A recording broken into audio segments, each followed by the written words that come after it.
Délaisser l'intracostal pour la mer, ça peut sembler dangereux pour certains ou bien la chose à faire pour d'autres. L'intracostal avec ses hauts fonds, ses ponts, ses souches, ses piliers, ses courants, ses marées fortes et changeantes nous tient sur nos gardes constamment. On avance lentement et à chaque grosse journée dans l'intracostal, on n'a parcouru qu'un court chemin. La quête de la chaleur nous a motivés à prendre le large. À partir de Beaufort, Caroline du Nord, jusqu'à Wilmington pour commencer ensuite, on verra comment ça a été. C'est juste un petit 16 heures. Et tout bonnement, sans vraiment s'en rendre compte, nous voilà en train de suivre notre instinct vers la mer jusqu'en Floride. À la merci de l'océan et de ses changements, à travailler avec elle au lieu de contre elle, à apprécier les animaux marins qui y vivent tout doucement, au rythme de la journée et de la nuit, les heures avancent sans trop d'obstacles. On a eu le vent dans le toupette tout le long. Le gauge à diesel qui descend lentement mais sûrement. On zigonne, on essaie d'ajuster les voiles de mille et une façons. Sans succès. Le pré est inaccessible. On ne fait que s'éloigner sans arrêt vers le large. On est déjà à 25 000 des côtes. Le téléphone ne fonctionne plus et le VHF fait défaut pour une raison qu'on ignore. Nos compagnons de voyage et leur expérience 1000 fois mieux que la nôtre s'éloignent le vent dans les voiles sans aucun souci. Finalement, le vent de travers souffle. On peut enfin éteindre notre moteur. Le pauvre, il n'a pas arrêté depuis 24 heures.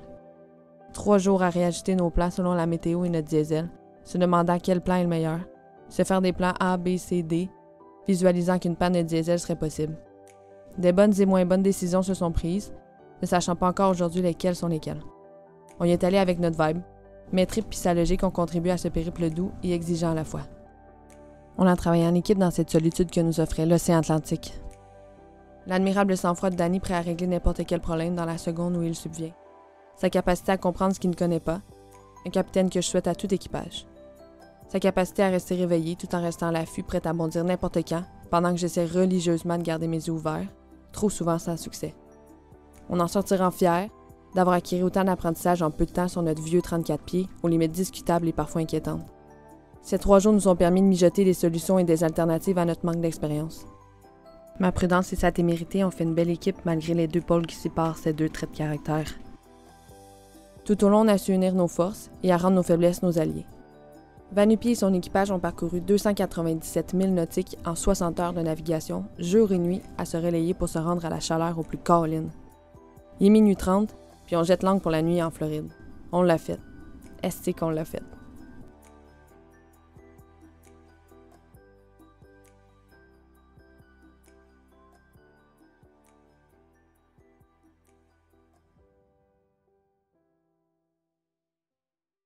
Il est présentement 3 heures.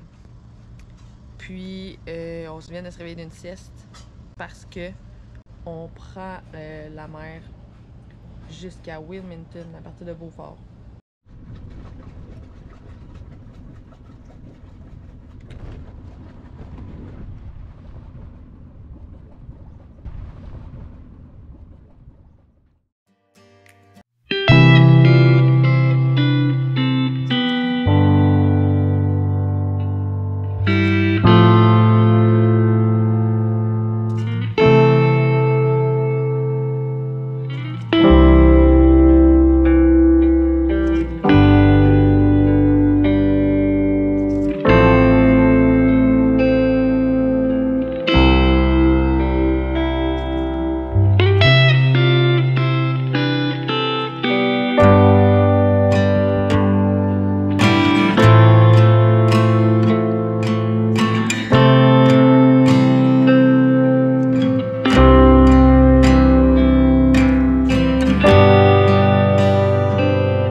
Danny dort encore, là.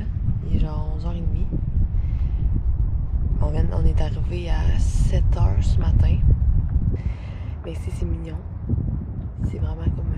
on s'en va vraiment avec l'atmosphère du sud, tranquillement, pas vite.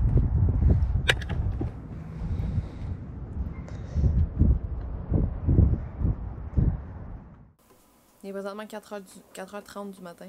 Ça doit faire 1 heure qu'on essaie de se réancrer. Ici, il y a beaucoup de courant, puis il y a beaucoup de marée. Ben, c'est fort quand même. Il y avait du vent, le courant était fort, puis la marée était contre nous. Puis le bateau, il a comme été tassé sur le côté, puis on a chassé un petit peu sur le côté. Nous, pris de panique, on s'est dit qu'on allait repartir le moteur puis se réancrer. Finalement, en voulant se réancrer, ben, en enlevant l'ancre, le guindeau il a bloqué. La chaîne est jamais. Fait que le vent est contre nous, on se fait pousser d'un bord puis de l'autre, mais c'est ça, 1 heure plus tard, on a réussi à se retrouver un spot, déjammer le guindeau.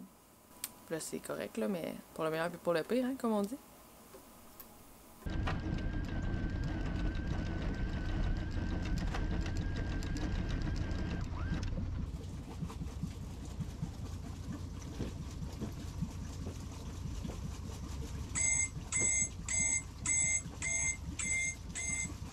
Ça, c'est notre application. On a oublié de l'enlever. C'est ça que ça fait quand on sort des... C'est ça que ça fait quand on sort de notre périmètre. Ouais. C'est en plein ça.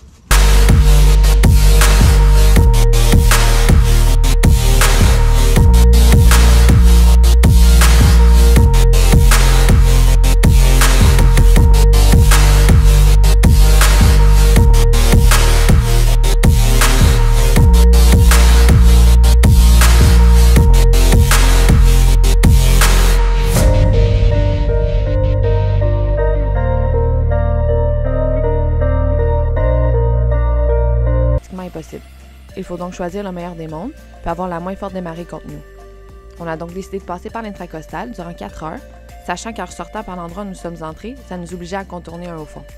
En plus, avec les conditions que nous avions, pour le contourner par la mer, on aurait eu un vent fort face à nous. La meilleure solution, selon nous, étant donné les marées, le haut fond et le vent, était de partir à midi pour pouvoir sortir en mer avec les meilleures conditions possibles. Avoir la marée contre toi peut te ralentir considérablement, en plus de pouvoir faire monter de très grosses vagues si le vent est sens inverse. Un coup tous les astres alignés, il suffit de suivre les bouées puis le tour est joué.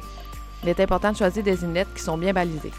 Il suffit de bien lire les commentaires et les informations sur Navionics afin de se préparer le plus possible aux obstacles qu'on peut rencontrer. Celles que nous avons empruntées étaient bien larges et indiquées. Les informations des inlets que nous avons utilisées seront en bas de la page dans la description du vidéo. C'est donc un départ pour la Floride que nous venons d'entamer. La semaine prochaine, on vous raconte la suite de notre sortie en mer avec la partie 2, où on délaisse l'intracostal pour la mer. À la semaine prochaine, les amis!